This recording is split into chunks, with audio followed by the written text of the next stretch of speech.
क्या शुरू कर सकते हैं? नमस्कार दोस्तों,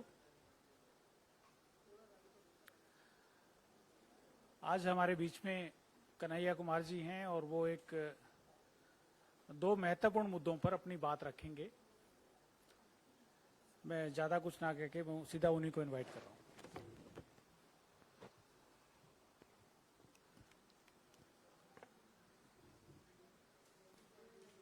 शुक्रिया विनीत भाई। सबसे पहले तो आप सभी पत्रकार साथियों का हार्दिक स्वागत करता हूं। जैसा कि आपको विनीत जी ने बताया है कि यह संवाददाता सम्मेलन या प्रेस कॉन्फ्रेंस दो मुद्दों को लेकर के किया गया है। पहला तो आप सब जानते हैं कि महाराष्ट्र में सरकार की मौजूदगी में सरकारी कार्यक्रम में सरकारी लापरवाही से 11 लोगों की दर्दनाक मौत हुई है। हम भारतीय राष्ट्रीय कांग्रेस की तरफ से शोक संवेदना व्यक्त करते हैं और ये मांग करते हैं कि सरकार बिना किसी लापरवाही के, बिना किसी बहानेबाजी के, बिना किसी आनाकानी के इसकी जिम्मेवारी ले और कुछ सवालों का जवाब दे कि जब एक सरकारी कार्यक्रम किया जा रहा था, सरकार के तमाम बड़े अधिकारी और मंत्री वहां मौजूद थे, तो इतनी बड़ी चूक, इतनी बड़ी लापरवाही कैसे हो गई। प्रश्न ये उठता है कि आप किसी कंपनी को कार्यक्रम की तैयारी के लिए 13 करोड़ का ठेका देते हैं, तो जब नेता के लिए टेंट लग सकता है, नेता के लिए कूलर और एसी लग सकता है, तो जनता के लिए क्यों नहीं लग सकता है? क्या आपको इस बात का पूर्वानुमान नहीं था? कहते हैं कि डिजिटल इंडिया है, डिजिटल इंडिया में हर कोई अपने मोबाइल पे वेदर चेक कर लेता है। क्या मंत्री जी का मोबाइल काम नहीं कर रहा था? उनको आइडिया नहीं था कि देश में गर्मी पड़ती है अप्रैल में, मई में, जून में, और जब गर्मी पड़ती है तो लू चलती है, गर्म हवा चलने से जो है लोगों की तबीयत खराब होती है।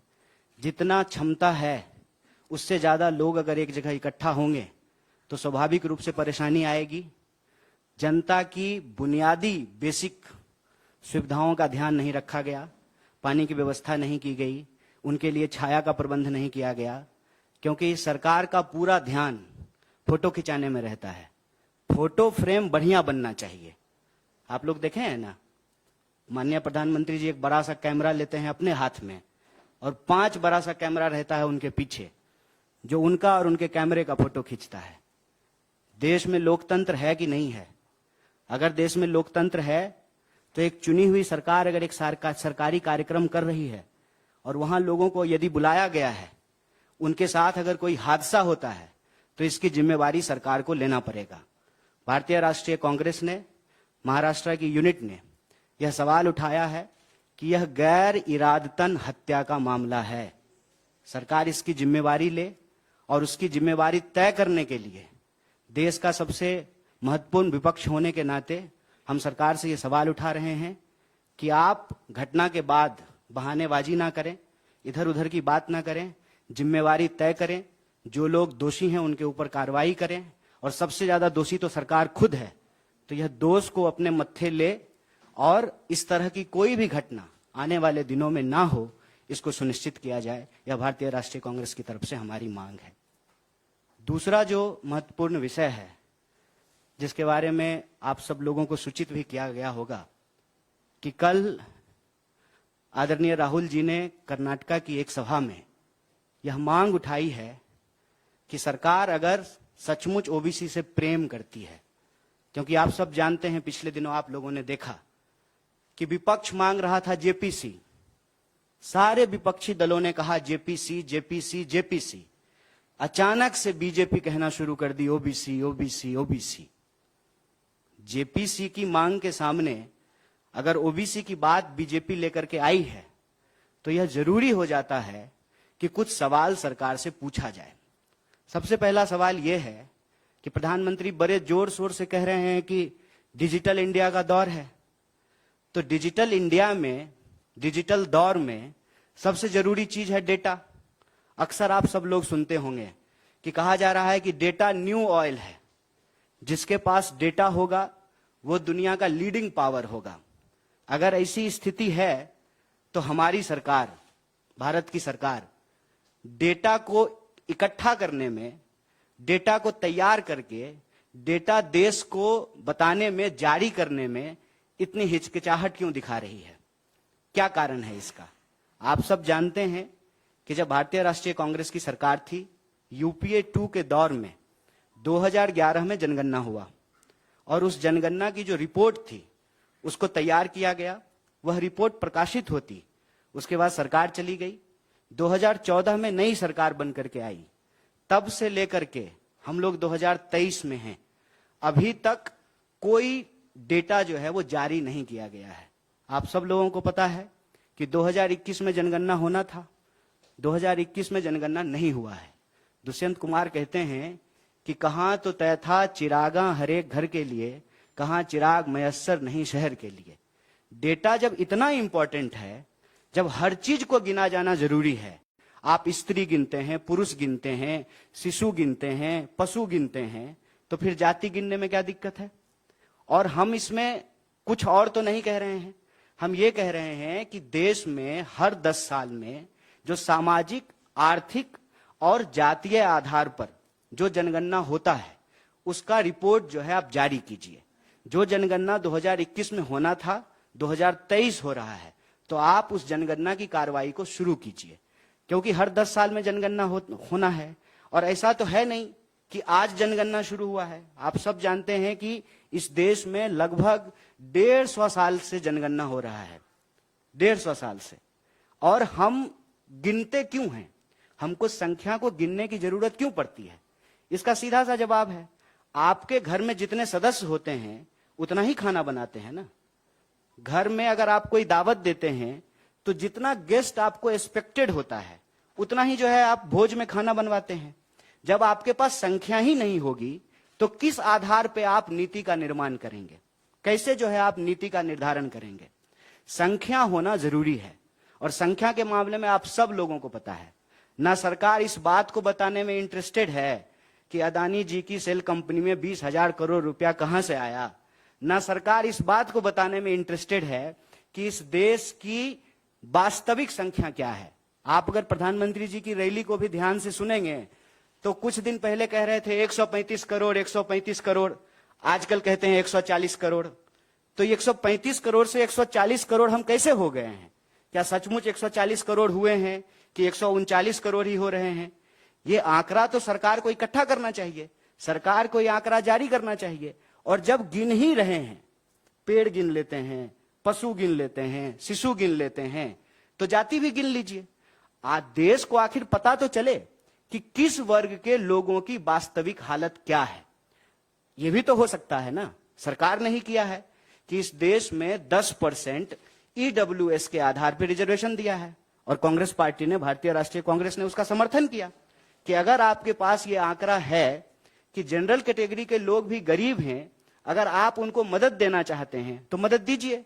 सरकार यह भी डेटा इकट्ठा करती है कि गरीबी रेखा से नीचे कितने लोग रह रहे हैं, इसके आधार पे आप बीपीएल कार्ड जारी करते हैं, इसके आधार पे आप उनको खाद्यान्न सुरक्षा देते हैं, इसके आधार पे आप प्रधानमंत्री आवास योजना के तहत उनको घर बना करके देते हैं। तो किसी भी सरकार के लिए आंकड़ा का होना जरूरी है। प्रश्न ये है कि आंकड़ा क्यों छुपाया जा रहा है? और आप सबने देखा कि किस चालाकी से यह काम की जाती है। राहुल जी ने चोर को चोर कहा। अब बताइए, चौ को चौ नहीं कहेंगे तो 100 कहेंगे? चोर को चोर ही तो कहा था। तो इन्होंने कह दिया कि ओबीसी का अपमान कर रहे हैं। प्रधानमंत्री अपनी रैलियों में जाकर के कहते हैं कि मैं ओबीसी से आता हूं। अरे तो आप ओबीसी से आते हैं तो बहुत खुशी की बात है, बहुत अच्छी बात है कि ओबीसी देश का प्रधानमंत्री बना है।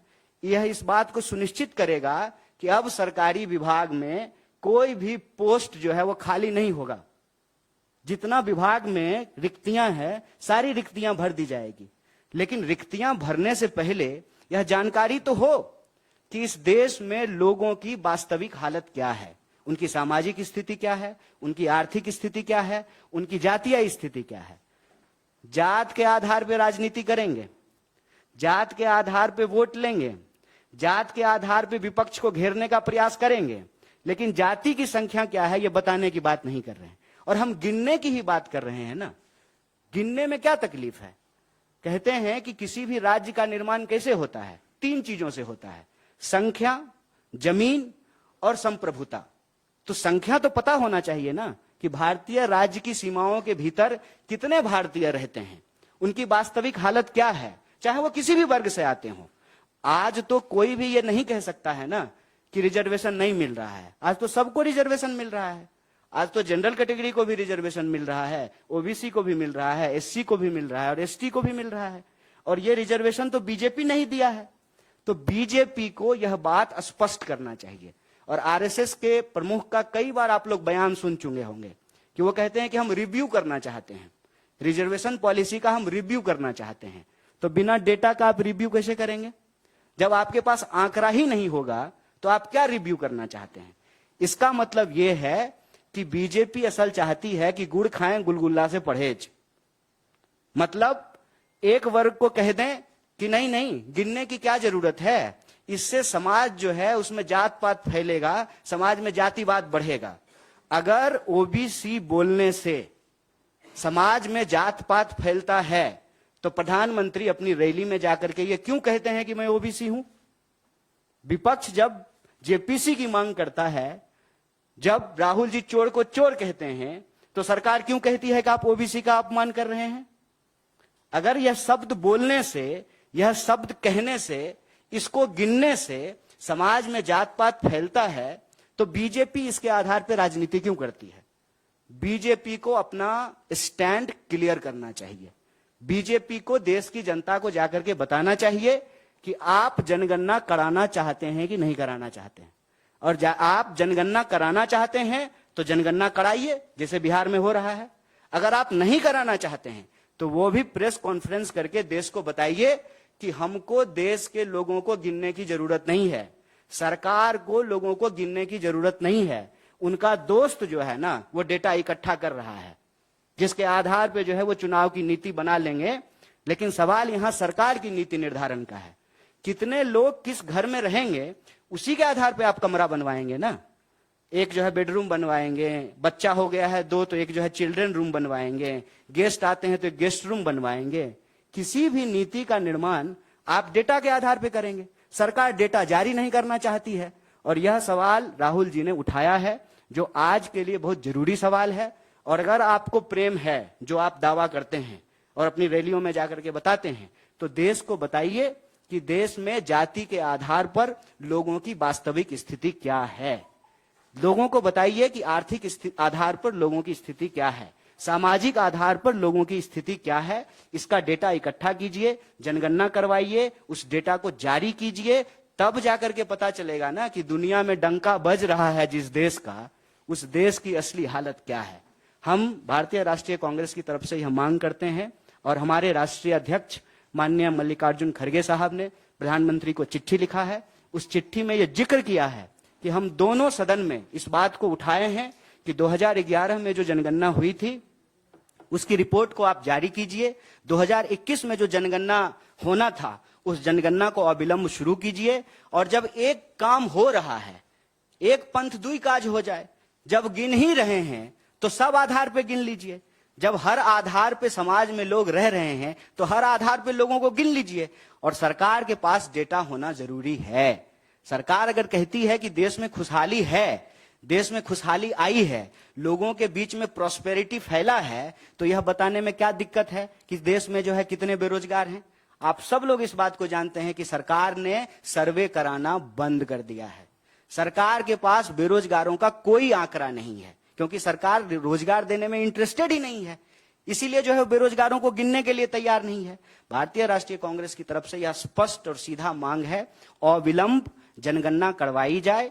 और जनगणना तीनों आधार पे, जिस तरीके से 2011 में हुआ था, सामाजिक, आर्थिक और जातीय आधार पर, तीनों आधार पर जनगणना हो। अगर बिहार सरकार जाति की जनगणना करवा सकती है तो देश की सरकार भी करवा सकती है। और यह देश के लोगों का संवैधानिक बुनियादी अधिकार है कि उनको पता चले कि उनकी वास्तविक स्थिति क्या है। आप लोग बड़े धैर्य से हमको सुने, आपके जो प्रश्न होगा उसका भी हम धैर्य से जवाब देने का कोशिश करेंगे। बहुत बहुत शुक्रिया, बहुत धन्यवाद। Questions please. राहुल गांधी ने कन्हैया कहा है कि 50% का जो आरक्षण का जो सीमा है उसे हटा देनी चाहिए। तो क्या मान लिया जाए कि आने वाला जो चुनाव होगा कांग्रेस ओबीसी के ही सहारे अपनी चुनावी रणनीति बात करेगी? नहीं, मैंने ऐसा नहीं कहा। मैंने कहा कि इस देश में सभी वर्ग को रिजर्वेशन मिल रहा है, जनरल को भी मिल रहा है, ओबीसी को भी मिल रहा है, एससी को भी मिल रहा है, एसटी को भी मिल रहा है। तो इस देश के अंदर रहने वाले जो लोग हैं उनका हर जगह भागीदारी सुनिश्चित होना चाहिए, और ये बात जो है किसी भी लोकतांत्रिक व्यवस्था के लिए जरूरी है। आप इसको सिंपली जो है एक बैलगाड़ी के उदाहरण से समझ सकते हैं। दो बैल एक बैलगाड़ी खींचता है, एक बैल अगर बायां चले और दूसरा बैल दायां चले तो गाड़ी तो आगे नहीं बढ़ेगी। समाज में अगर आप संतुलन चाहते हैं तो जिसकी जितनी संख्या है उसकी उतनी भागीदारी आपको सुनिश्चित करनी पड़ेगी। अभी तो हम सामाजिक, आर्थिक और जातीय आधार पर गणना की बात कर रहे हैं। 50% महिला भी तो है। कब तक जो है हम लोग इस बात को दबाते रहेंगे? आधी आबादी को कब तक जो है उनके हक से हम लोग महरूम करके रखेंगे? ये जो सवाल है इसको आप एक वर्ग के द्वारा दूसरे वर्ग के खिलाफ किया जाने वाला किसी कार्य के रूप में मत देखिए। इसको आप ऐसे देखिए कि किसी भी राज्य के लिए उस राज्य के भीतर रहने वाले जो लोग हैं उनकी वास्तविक स्थिति का पता होना चाहिए। ये सीधी सी बात है। राहुल गांधी जी ने कहा है, वो राहुल गांधी जी नहीं आज कह रहे हैं। आप जानते हैं कि इस देश में 30-40 साल से यह बात कही जा रही है। मेरे ख्याल से आप उत्तर प्रदेश हैं, उत्तर प्रदेश में जो है एक बड़े नेता हुए मान्यवर कांशीराम जी, उन्होंने यह नारा दिया था, जिसकी जितनी संख्या भारी उसकी उतनी हिस्सेदारी। और डेमोक्रेसी में और हम कह क्या रहे हैं? क्या कहती है बीजेपी? बीजेपी तो बार बार बहुसंख्यक बहुसंख्यक बहुसंख्यक ही बोलती है ना। किस आधार पे बोलती है? क्योंकि इस देश में गणना हुआ है, गिनती से हमको पता चला है। योगी जी इसी आधार पे 80-20 कर रहे हैं ना, क्योंकि वो गणना हुआ है। आप यह बात बोल रहे हैं। और अगर ऐसा होता है कि जिसकी जितनी संख्या है तो किसी के साथ जो है यह अन्याय नहीं है। अरे मेरी संख्या 5 है तो हमारा 5% होगा, जिसकी संख्या 20 है उसका 20% होगा, महिला की संख्या 50 है तो उसका 50% होना चाहिए। तो राहुल जी ने इस आधार पर यह कहा है कि अगर आप लोकतंत्र को मजबूत करना चाहते हैं तो लोगों को उनकी संख्या के अनुपात में आपको हिस्सेदारी देनी पड़ेगी। और ऐसा जो है राहुल जी सिर्फ बोल नहीं रहे हैं। मैं कांग्रेस पार्टी के द्वारा लिए गए हाल के दिनों में कुछ फैसले की तरफ आपका ध्यान आकर्षित करना चाहता हूं।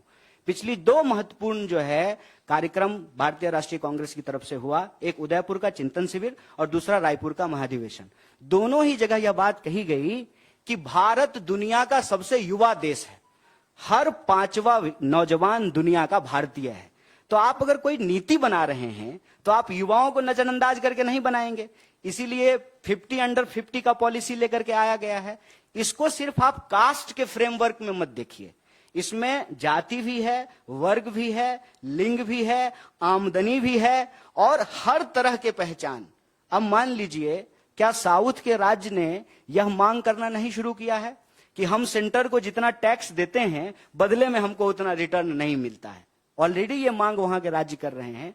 तो हमारा सिंपल और सीधी सी बात है कि सरकार को आंकड़ा इकट्ठा करना चाहिए, सरकार के पास आंकड़ा होना चाहिए, ताकि सरकार जब नीति निर्माण करे तो उसको नीति निर्माण करने में सुविधा होगी। और आप जानते हैं भारतीय सांख्यिकी आयोग आजकल उसके पास करने के लिए कुछ नहीं है। ना इकोनॉमिक सर्वे करा रहे हैं, ना अनएम्प्लॉयमेंट का डेटा इकट्ठा कर रहे हैं, ना जनगणना करवा रहे हैं, ना जो है उनकी संख्या जारी कर रहे हैं। तो पॉलिटिकल स्लोगन में यह सुनने में तो बहुत अच्छा लगता है, देश आगे बढ़ रहा है। कितना आगे बढ़ा है?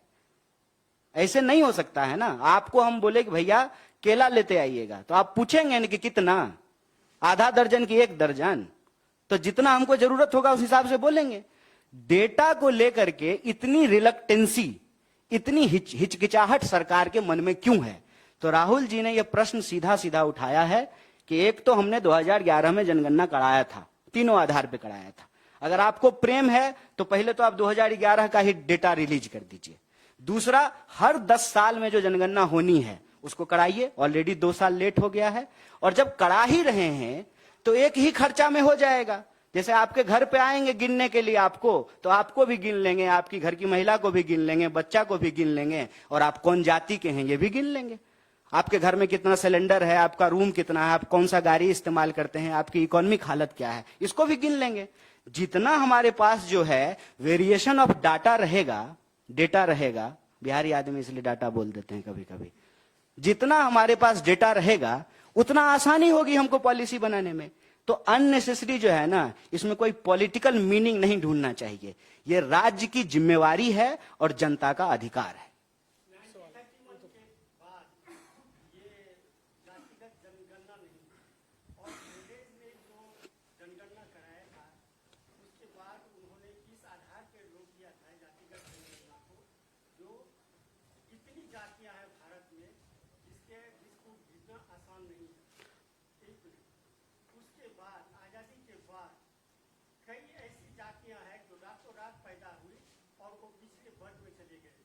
मोदी जी की भी। हाँ हाँ बोलिए ना भाई, घबराइए नहीं, बोलिए। मोदी जी जब गुजरात के सीएम थे तब वो ओबीसी नहीं थे, कुछ दिन जब रह लिए तब हो गए। ठीक बात है, पूछिए।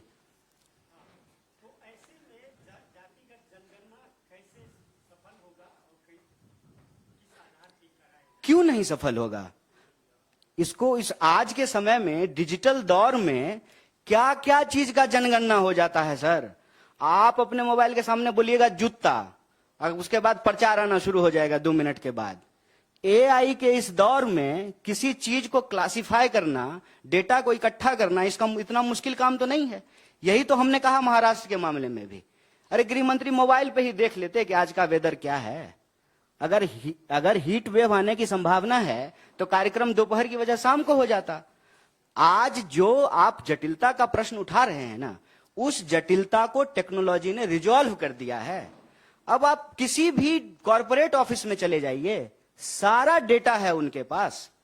किसी भी कॉर्पोरेट कंपनी के पास चले जाइए, सारा डेटा है उनके पास। आपकी जो उम्र है ना, उसी के हिसाब से जो है आपको ऐड आएगा, और आप जो देखेंगे उसी के हिसाब से आपको वीडियो भी आएगा।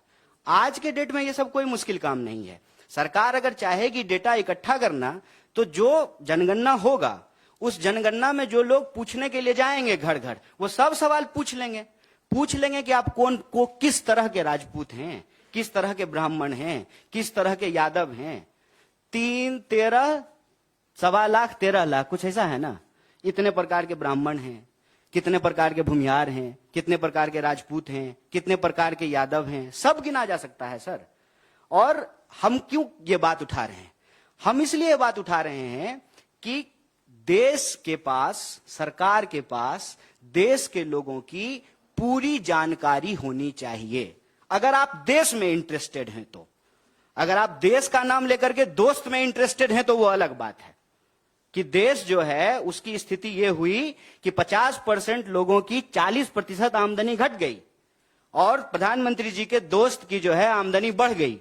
वो दुनिया के दूसरे तीसरे सबसे बड़े अमीर व्यक्ति बन गए। अगर सिर्फ इसी डेटा से मतलब है तो अलग बात है। अगर देश के 140 करोड़ लोगों के बारे में डेटा इकट्ठा करना है, उसका डिटेल जानना है, ताकि उनके लिए कुछ अच्छा किया जा सके। हो सकता है कि आप जिसको इंदिरा आवास दे रहे हैं उसको इंदिरा आवास की जरूरत ही ना हो, जिसको जरूरत है आप उसको नहीं दे रहे हैं, उसको नहीं गिन रहे हैं। तो ये किसी के खिलाफ नहीं है, ये असल में सबका साथ सबका विकास है।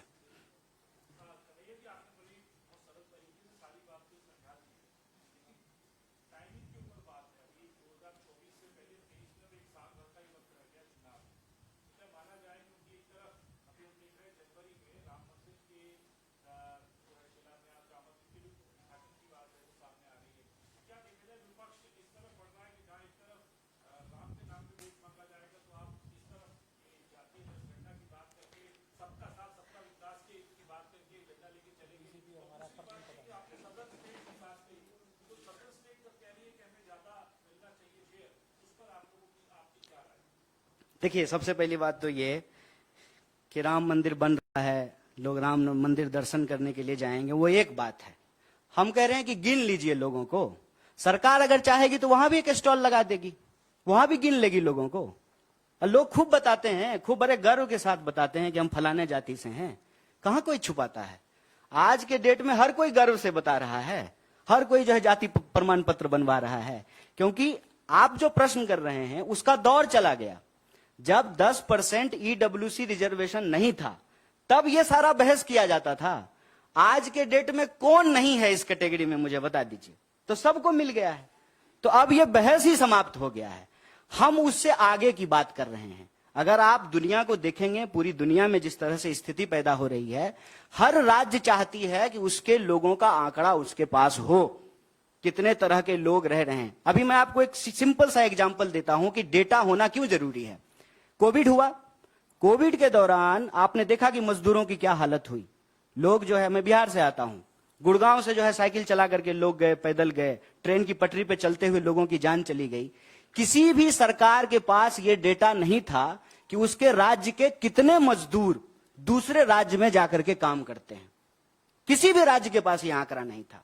अगर यह होता तो आपको नहीं लगता है कि इस पेंडेमिक के सिचुएशन में वहां लोगों को रेस्क्यू करना, वहां से लोगों को निकाल करके अपने घरों तक पहुंचाना आसान होता?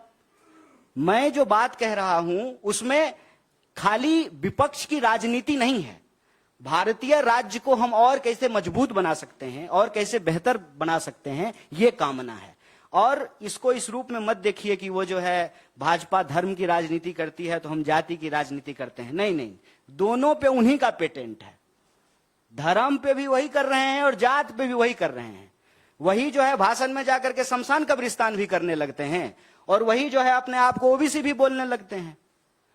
ये हमारा काम नहीं है। हम राज्य के बतौर क्या जरूरी है नीति निर्माण के लिए उसकी बात कर रहे हैं। और कांग्रेस पार्टी ऐसा समझती है कि राज्य के पास आंकड़ा होना चाहिए। आप जानते हैं कि सरकार आज जो है पीठ थपथपा रही है आधार को लेकर के। आधार की शुरुआत यूपीए के दौरान की गई और आधार जो है हर जगह मैंडेटरी कर दिया गया है।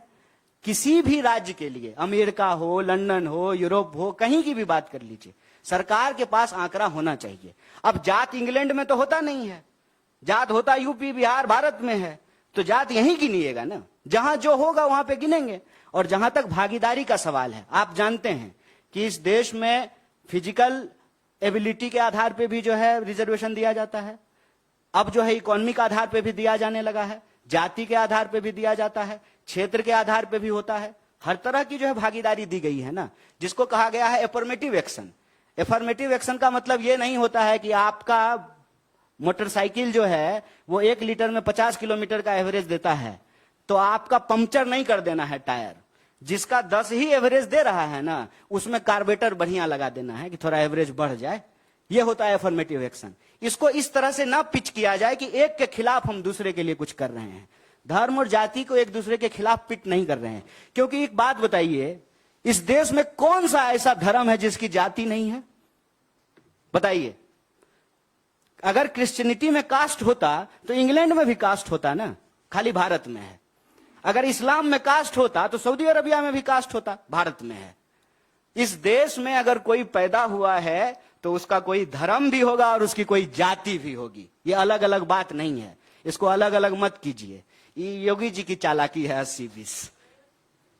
जी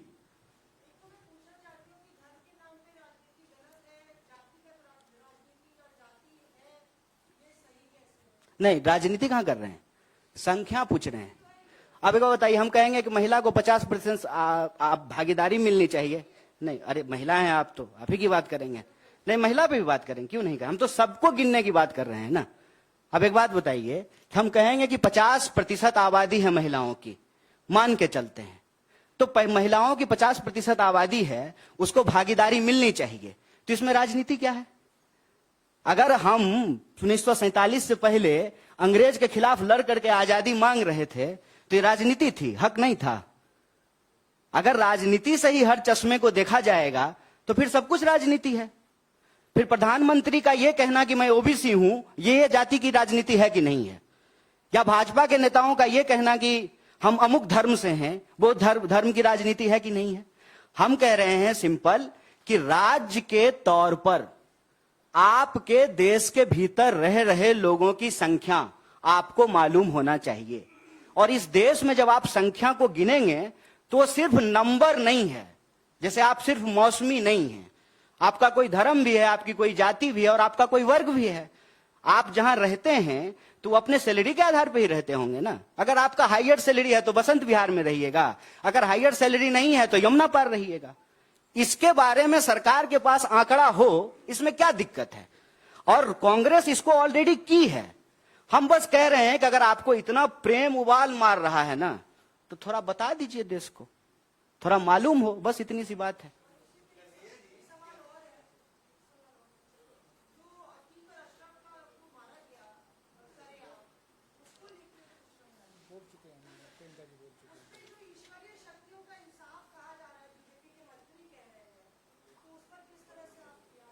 देखिए, मुझे नहीं लगता है क्या कि आप जो है गलत व्यक्ति से सही सवाल पूछ रहे हैं। अब गलत व्यक्ति हम इसलिए कह रहे हैं कि ये सवाल बेसिकली आपको जय शाह के पिताजी से पूछना चाहिए। सिंपल एक लाइन में पूछना चाहिए कि आप देश के गृह मंत्री हैं, मामला लॉ एंड ऑर्डर का है। अगर उमेश पाल की हत्या पुलिस की मौजूदगी में हुई या अतीक की हत्या पुलिस की मौजूदगी में हुई, तो सवाल तो पुलिस पे भी है ना, पुलिस पे ही है। और देश के गृह मंत्री को, प्रधानमंत्री को, उत्तर प्रदेश के मुख्यमंत्री से सवाल पूछा जाना चाहिए। और गृह मंत्री से तो खास करके यह सवाल पूछा जाना चाहिए कि आपको तरीपार कर दिया गया था, कानून का राज था, आपकी तरीपारी समाप्त हो गई, आप चुनाव लड़े, आप जीते, देश के गृह मंत्री बने और आधुनिक चाणक्य मिला देश को, तो यह कानून के राज से ही संभव हुआ ना। मुझे लगता है कि सही व्यक्ति से सही सवाल, जब मौका मिले, जब प्रेस कॉन्फ्रेंस हो जाए। हम अभी जाति पे बात करने के लिए आए हैं, जनगणना पे बात करने के लिए आए हैं, सामाजिक आर्थिक जातीय स्थिति क्या है देश के लोगों की, उस पे बात करने के लिए आए हैं।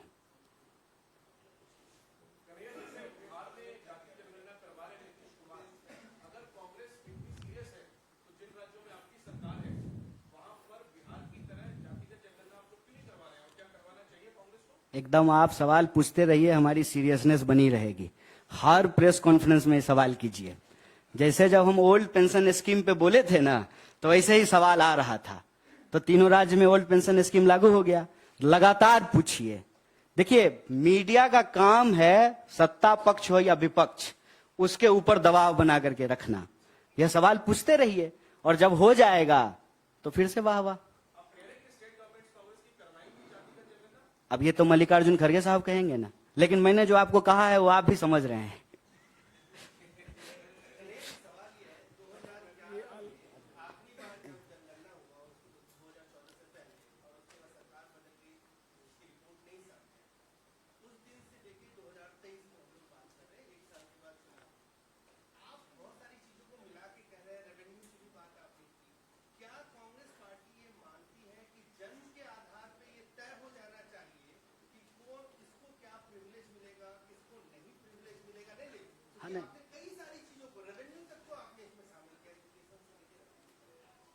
हम पीएचडी की है ना सर, इसलिए मेरा डेटा हमारे लिए बहुत इंपॉर्टेंट चीज है।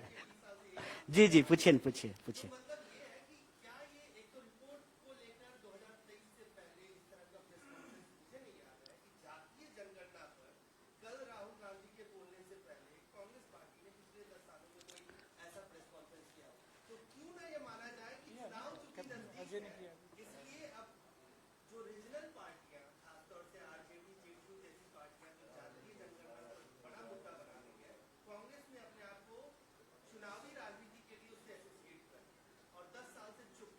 सर एक बात तो ये कि आप बिल्कुल पूछिए सर, आपका हक है कि आप सवाल पूछें और हम जितना भी दे सकें आपको जवाब दें।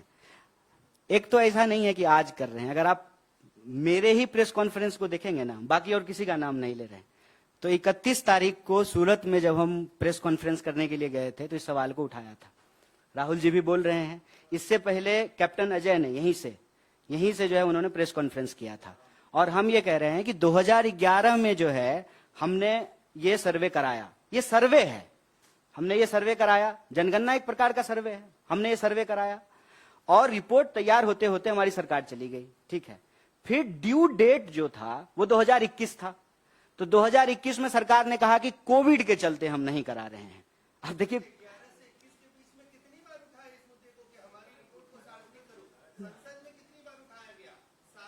अच्छा आपको सर मैं चिट्ठी दे देता हूं खड़गे जी का।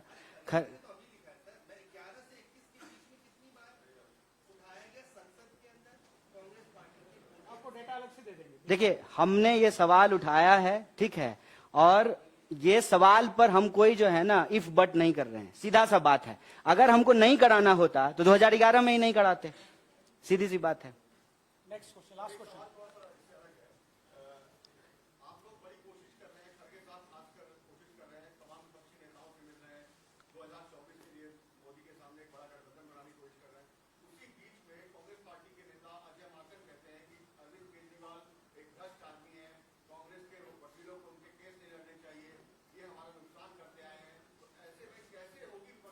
अच्छा, विपक्षी एकता पे एक अलग प्रेस कॉन्फ्रेंस किया जाएगा। ये मैडम कुछ पूछ रहे हैं।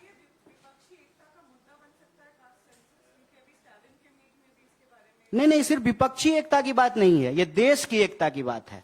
हम तो चाहते हैं कि भाजपा भी इसमें हमारे साथ आए और एक प्रेस कॉन्फ्रेंस करके जो है भाजपा के प्रवक्ता बताएं कि वो देश के लोगों को गिनना चाहते हैं कि नहीं गिनना चाहते हैं। हम विपक्ष सिर्फ कोई यूनाइट नहीं करना चाहते हैं।